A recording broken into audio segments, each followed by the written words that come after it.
ازيكم يا جدعان؟ لو انت من مستخدمي وانا اكس بت او تعرف اي حاجه عن البرنامج ده فالفيديو ده ليك. وحابب اصدمك في البدايه اقول لك انك بتضيع وقت في الفاضي يا صاحبي، لان انت فايتك برنامج عظمه، والبرنامج ده احسن مليون مره من وان اكس بت. هو اي نعم انا عملت كذا فيديو قبل كده عن وان اكس بت وان فلوسه حلوه وكتير، وخصوصا مراهنات ماتشات الكوره، بس ده كان زمان. اليومين دول بيحصل خلل في البرنامج وبقى في مشاكل ياما، وناس كتير اعرفها خسرت اللي وراها واللي قدامها بسبب البرنامج ده. فعشان نأثر على نفسنا خلينا في المفيد. الوقت ده وقت ميل. انسى حاجه اسمها وان اكس بت. ميل بت بيتميز في حاجات كتير، وهو على العموم البرنامجين ايا كان وان اكس بت او ميل بت الاتنين قادرين يعذبوك في النار يوم القيامه. مفاجاه مش كده؟ قاعد انت تسمع ومستني اقول لك على العروض والاكواد اللي هتدخل بيها في البرنامج وبتاع.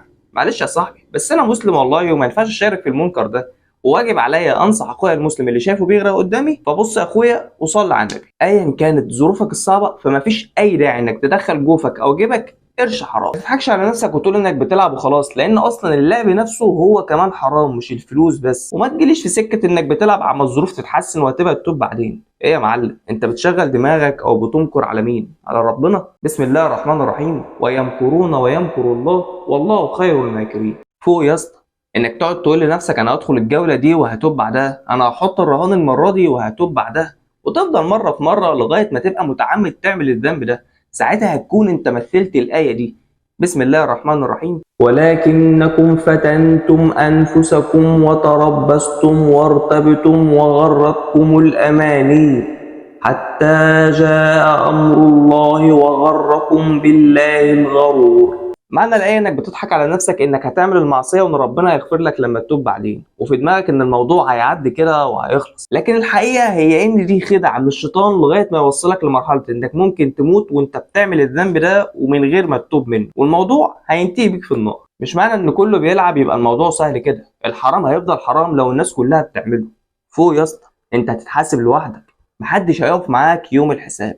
ده حتى الشيطان يومها هيقول لك ماليش فيه، انا بس ناديتك وانت جيت لي. طيب انت تقول لي انا ماليش دعوه بالبرنامج ولا بعرف استعمله ولا بفتحه اصلا، وانا يا دوب محمله عندي عشان صاحبي يلعب من عليه لانه يا حرام باع تليفونه عشان كان خسر كل فلوسه في البرنامج وعايز يعوض خسارته. هتشيل يا صاحبي، هتشيل معاه لانك مشاركه واصلا انت اللي مسهل له الذنب. يا معلم انت واجب عليك تنصحه، مش تديله موبايلك يعمل الفجر ده. هتقول لي طب اعمل ايه في كل اللي فات وكده ربنا هيتوب عليا ولا هفضل شايل الذنب ده وهتعذب بيه؟ بص، في حاله انك عايز تتوب ما تخافش يا صاحبي، ربنا هيسامحك وهيغفر لك كل ذنوبك ان شاء الله، بس لما تعمل الثلاث حاجات دول الاول. رقم واحد انك تسيب البرنامج ده حالا بفلوسه وبقرفه، تمسحه من على موبايلك نهائي وتمسح اي حاجه له علاقه بيها. رقم اتنين تندم من جوه قلبك انك عملت الذنب ده وتصلي ركعتين توبه وتدعي ربنا كتير قوي وانت ساجد.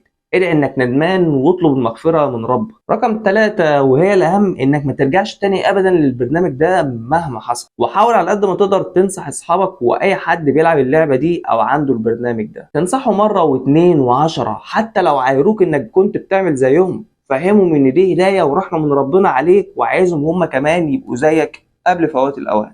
صدقني اي حد هيسيب البرنامج ده وهيجري على رزقه بالحلال ربنا هيوسع له رزقه. وهنا الرزق مش فلوس وبس، الرزق كل ما هو انت بتستفيد منه. يا عم ده حتى الاكسجين اللي انت بتشمه ده رزق. فاحمد ربنا على كل النعم اللي انت فيها وما تدخلش جيبك ولا بطنك قرش مشكوك فيه. ولو انت الدنيا مقفله معاك وهي دي شهوتك الوحيده وراجل امرت قد الدنيا، فحابب اقول لك من ترك شيئا لله عوضه الله خيرا منه، وربنا يغنيكم بحلاله عن حرام.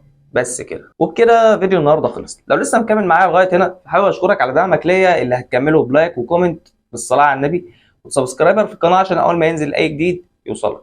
ما تنساش تدعي لاخواتنا بالصبر والثبات والنصر. وبس كده، السلام عليكم ورحمه الله وبركاته.